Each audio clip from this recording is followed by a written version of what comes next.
PMC already have a very bad track record. They have a very bad reputation and a notoriety because countries such as the United States or Great Britain or France have been using PMC in many of their conflict zones, and as a consequence of having malicious, perverse financial incentives, there were many incidents and accidents. And the perfect example is Blackwater, killing innocent people and torturing people to get information. So the perception of PMC right now in many conflict zones is pretty notorietous. Now what we say that African adoption undermines the UN ability to deal with conflicts and war. Because first of all, it undermines local cooperation. There are many local organizations such as local warlords or local militias and rebel groups which in the status quo cooperate with the United Nations. And this cooperation is already difficult in the status quo because of the cultural difference in anti-Western sentiment. If we take this policy, it makes that cooperation even less likely to occur because these groups think that PMC is notorietous, and by cooperating with these PMC, it will cause greater harm, killing innocent people, torturing of innocent lives. Moreover, it undermines cooperation with like socialist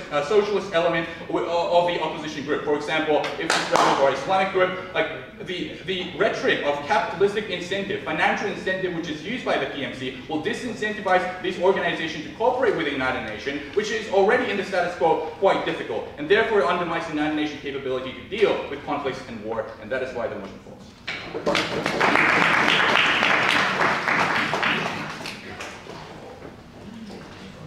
Thank you, member of opposition, for your speech. Now I'd like to call upon the government with.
Thank you, Madam Chair and Honorable Justice. We say the failure of today's anti-opposition is very big, is that like they are totally negative to this motion in the first place because they cannot protect their own case because they're only pointing out like many kinds of the failure of the PMC of current framework. But uniquely, Madam Chair and judges, my partner has already told you enough paradigm we can fix to change. We can fix this kind of promise that exists in a current context of PMC. We say there is no explanation whatsoever from opposition bench why uniquely United Nations must not use private military contractor. So we are still very proud to propose. So I have two questions. So firstly, regarding accountability, that the most issue from opposition bench, why in terms of accountability our paradigm is better, and secondly about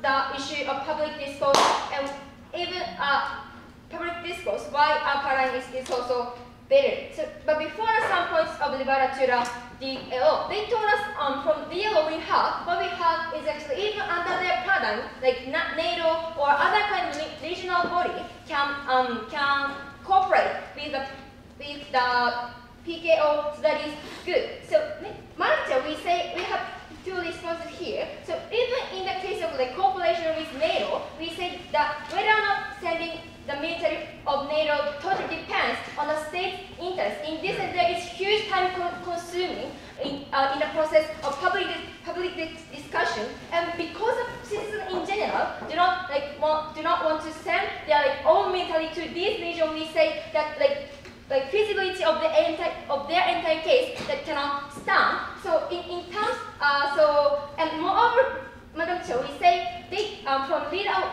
of Opp, they said they're supporting regional body of such as military of AU or so forth, but we say that the reality of these regional bodies is actually they are totally weak and they are not like capable to deal with the seriousness of the region. For example, in the case of ECOWAS in Africa, we say only 5 states are joining to ECOWAS. We cannot see any kind of workability or like effectiveness of PKO under their scenario. That is a crucial failure of their side of house because they cannot comparatively like they cannot explain why comparatively paradigm is worse compared to their case. So second, so moving on to the issue of accountability.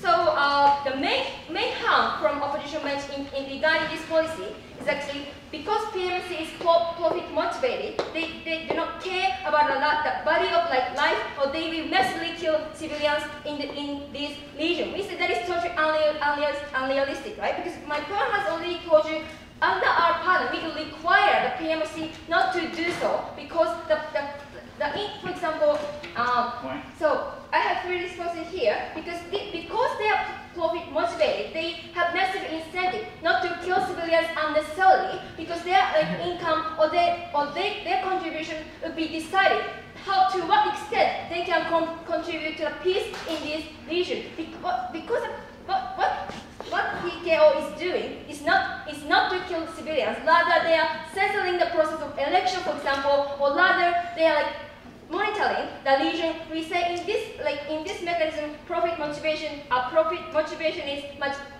good. And secondly, so my partner has already told you in terms of the trials, of course, our paradigm is still better because member of PMC is not binding to nationality. They are free from each state's interest. So uniquely in our paradigm, the member of PMC can be tried in a regional court that exists in, for example, Africa or so forth. So we say in this mechanism, we can incentivize member of PMC not to follow accountable action on this issue. And last response is actually, even if somehow there is corruption within the PMC, that is not all you need within the climate military contract. Because even in the case of US military, currently the CIA revealed that during the Iraq War there is a torture done by US military even inside the US military. So this kind of corruption military is not exclusively reason to deny this motion. Any points on it? Like, if it is so easy to require these private military contractors to follow international law and to not abuse and torture innocent victims, then why was it so hard for the United States to control black bloc?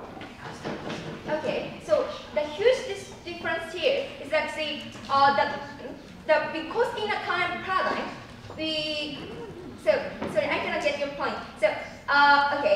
So secondly about the public discourse from the DL's point. So DL told us speed is not important because sometimes the public must be conscious whether or not the existence of PMC is obstacle or beneficial. So the response here, is actually in our paradigm, UN Commission would be the one who decides about whether or not the PMC should be retreat or stay in this region. We say that this difference is very important because under their paradigm, each state, such as India or such as US, would unilaterally decide whether or not their soldier should be retreated or withdrawn. Plus, we say that is so bad because the existence of PMC would be hugely affected under the sensitive public discourse that my partner has told you. We say that is bad because sometimes PKO must remain in order to restore peace, such as in the case of Somalia or so forth. So uniquely because in our UN Commission decide whether about the PKO issues, we say that is also beneficial of this. Also, this is the beauty of this policy. So lastly about the comparison of this paradigm. Right? So, we admit this policy may not be perfect, but comparatively, because in the current paradigm we have huge limited resource due to the national interest, and also because the existence of PMC is hugely influenced by the sensitive public this course, we say our paradigm is much better. We are proud to propose. Thank you, member of opposition for your speech. Now I'd like to call upon, government whip for your speech. Now I'd like to call upon the opposition whip.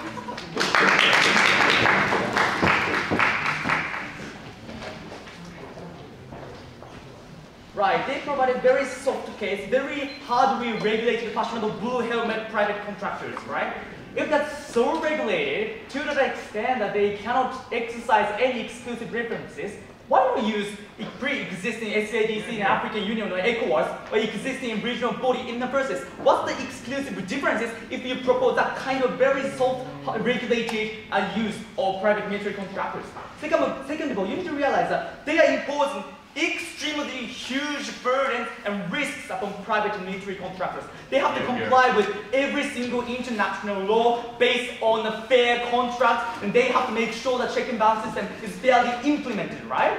What's the incentive for the private military contractors to work for United Nations under that huge risk and burden? They will certainly choose to work with the United Nations or France or respective rich and powerful nations rather than trying to work for United Nations, because there's obviously no benefit or lucrative profit for these corporations under that specific huge risk and burden and regulation you impose upon them. Thereby, your proposal is fundamentally destroying the exclusive necessity and uniqueness of private military contractors that what they have done realized in the debate. So move on to the clash points. Number one, efficiency and speed. The fundamental assumption of the other side of the house is somewhat they can quickly respond to the conflict zone and a peacekeeping operation if you use, private military contractors. But fundamentally, whether to hire private military contractors or not is decided by United Nations or a P5 or the United Nations Security Council, right? What if the United States invoke veto? Russia use veto, right? Under your side of the house, this mechanism or procedure to decide whether to hire or not fundamentally prolongs the time with which we use these kind of things. But more than that, under your side of the house, the private military contractors are used for political expediency for P5, and that's the problem of the other side of the house, to which we have insufficient attention from their side of the house. But more than that, the government would fundamentally neglect the third point explained by partner's argumentation, like pre-existing preconception will be exacerbated with a financial incentive, right? Because the catharsis generated by the sense of financial manipulation aggravates pre-existing anti-UN narratives. It will make it harder for the cooperation between local opposition and the body which undertakes military intervention. They fundamentally misunderstand what my partner actually brought to the table, and then they say like ECOWAS or NATO or those regional bodies are not really effective because several countries participate in that, right? But because several countries participate in that, we can ensure the internal accountability and check and balance system within the institution, which is largely different from fundamentally private entity who are free from any national influence according to their characterization. No, thank you. More than that, even if they ensure the quick response to the intervention, why is quick intervention always good? We believe sometimes it is hard to judge whether it's worth undertaking intervention because of geopolitical complexity in certain areas, right? It's very dangerous that you prioritize quick intervention over accountability or cautiousness or degree of humanitarian cost that they are not really considering in the debate. And that's why we oppose Iraqi war or the invasion of Afghanistan with regards to the oil interests, right? This kind of politicization of intervention is fundamentally harmful. Thereby, it's dangerous to prioritize quick intervention.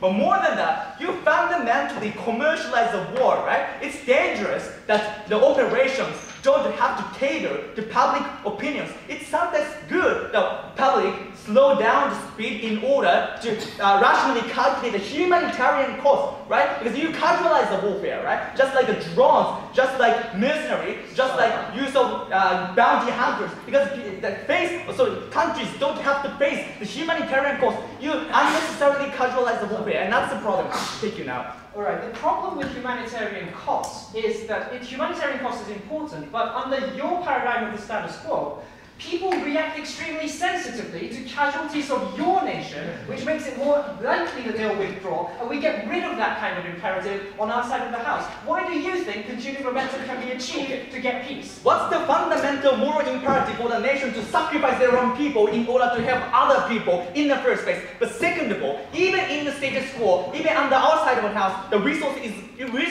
is proportionally allocated to intervention in accordance with the public opinion. For example, France undertook intervention into Ivory Coast, like Ethiopia did it into Somalia.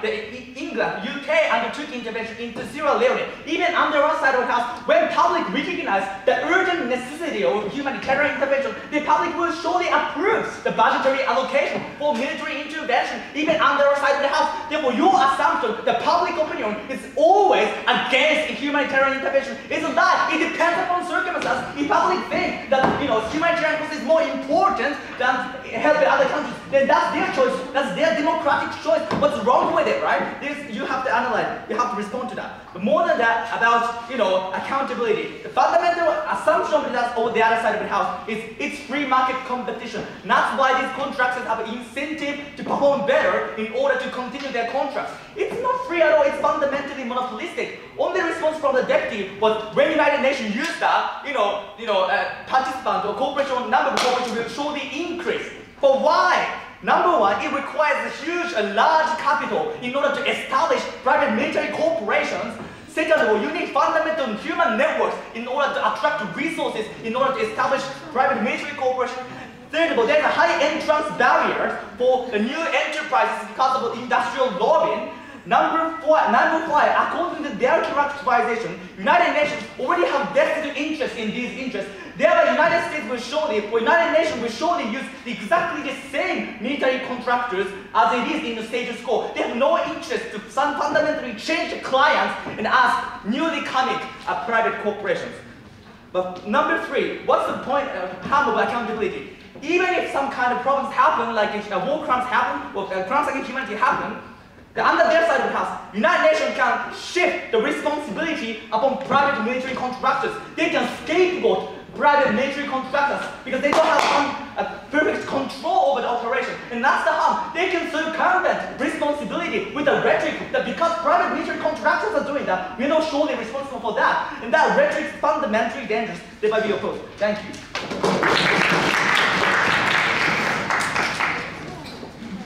Okay, thank you all for your speech. Now I'd like to ask the reply speaker from the opposition side.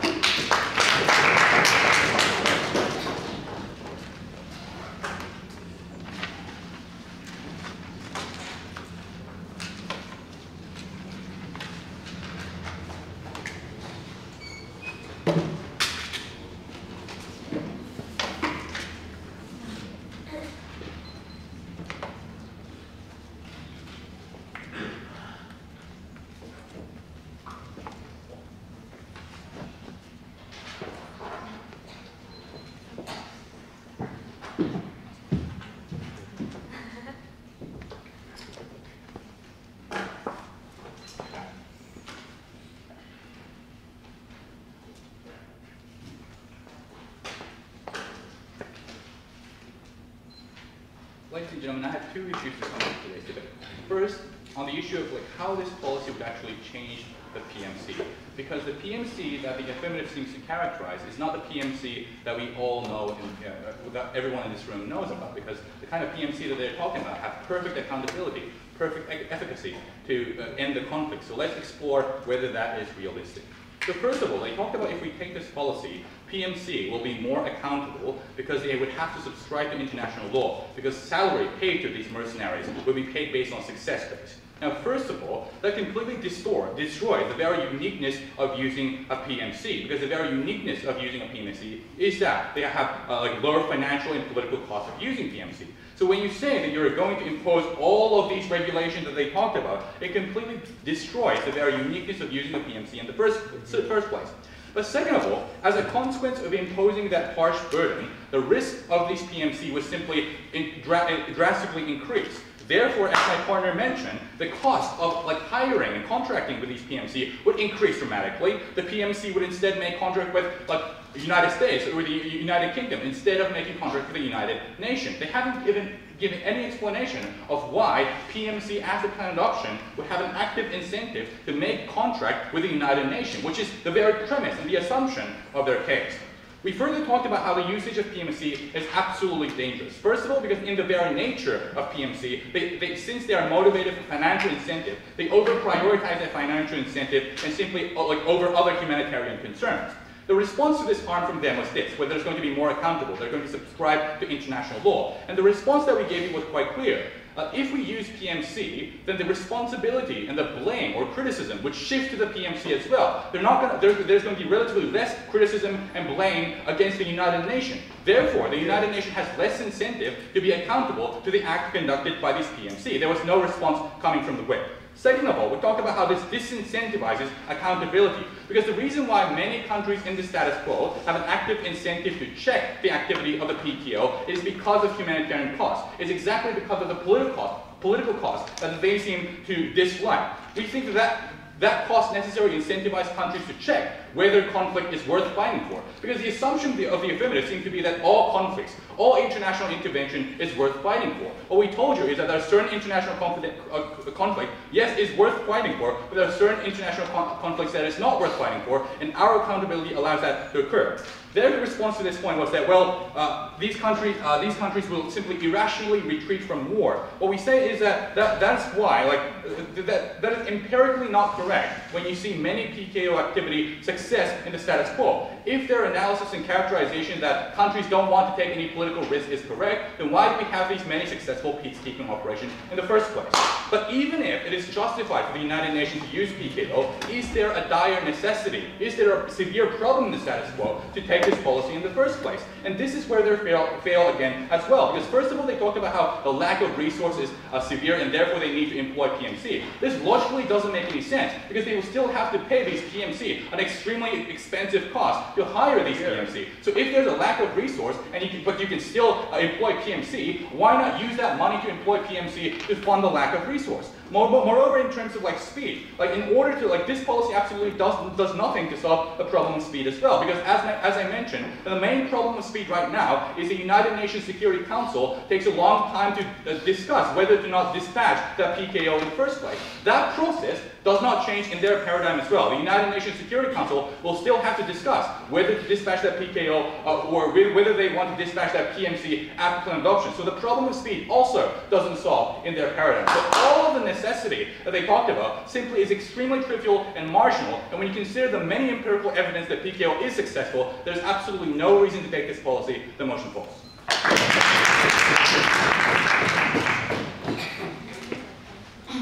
Thank you, reply speaker from the opposition side. I would like to call upon the reply speaker from the government side to wrap up this debate.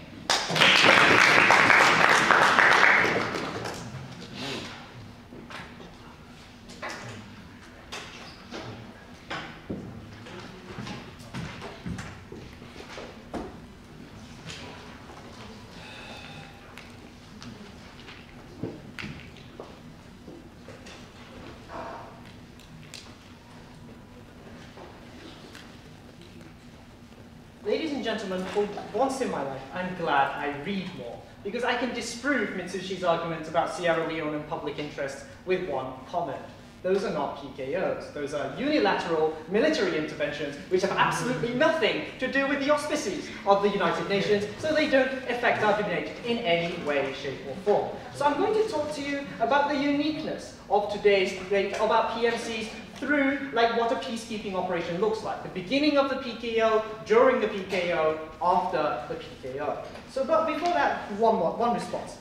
The problem with their side is, they keep telling us, our proposal won't work, our proposal won't work, we'll abuse people, we'll torture people, without explaining to us why torture wouldn't happen under their model, why crimes against humanity wouldn't happen under their model, why the United States military wouldn't kill individual and innocent citizens under their model. They never showed you a comparative advantage of PKOs or NATO or SADC or any of the organizations or four-letter combinations that you could care to name, ladies and gentlemen. Let's take a look at the beginning of the operation. The UNSC UNSC says, let's go. I'm not going to talk about whether the UNSC will say, let's go, because that's the same in both instances. The UNSC says, let's go. NATO says, not yet. We want to discuss this within NATO, right?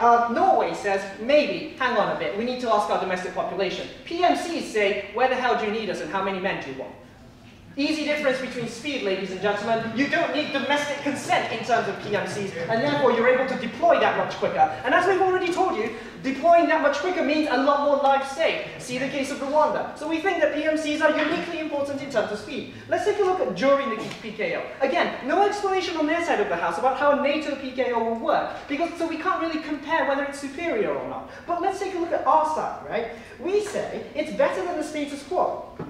Right? Because they say they've always been dreadful, they'll continue to be dreadful, without explaining or rebutting to the part about our mechanism. The reason why they've always been dreadful up until this point is because there's not been any international law regarding mercenaries, ladies and gentlemen. They're not covered under the Hague Convention, they're not covered under the Geneva Convention. We've told you that we can specifically create legislation for them. The same with drones. The reason why drones are used so rampantly right now is because international legislation has not caught up with that, and we're happy to rectify that on our side of the house. No legislation on their side of the house about why we can't make that kind of legal framework. So presumably we can stop them. Presumably we can make them accountable as other mercenaries which exist in today's society, like the French Foreign Legion, which incidentally are treated as mercenaries under international law, ladies and gentlemen, but are completely accountable to the French government and do not really commit like those kind of crimes. Now let's take a look at the third point about what happens. Right? This is absurd. When PKOs commit crimes against humanity, the United States would actively try and protect that soldier and send him home before we can try them.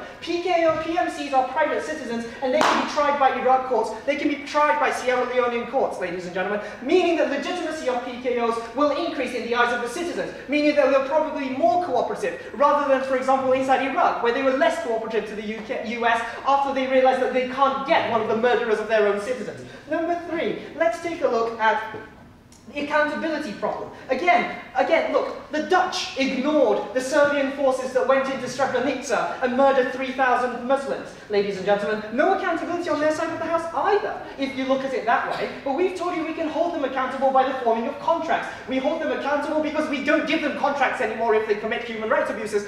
No mechanism response on that side of the house about the workability of our proposal. Lastly, the point about whether some conflicts are worth fighting for. Yes, we agree, there should be some discussion about whether conflicts are worth fighting for. But that should be based on how many people are there, what kind of refugees exist, and is it really worth it from that perspective. We don't want that discussion distorted by domestic discourse that says we should bring all US Marines back because 5 of our men died. That leads to more Somalia, more chaos, more anarchy. Within the PMCs, because they are detached from the state, is the way to go. We're extremely proud to propose.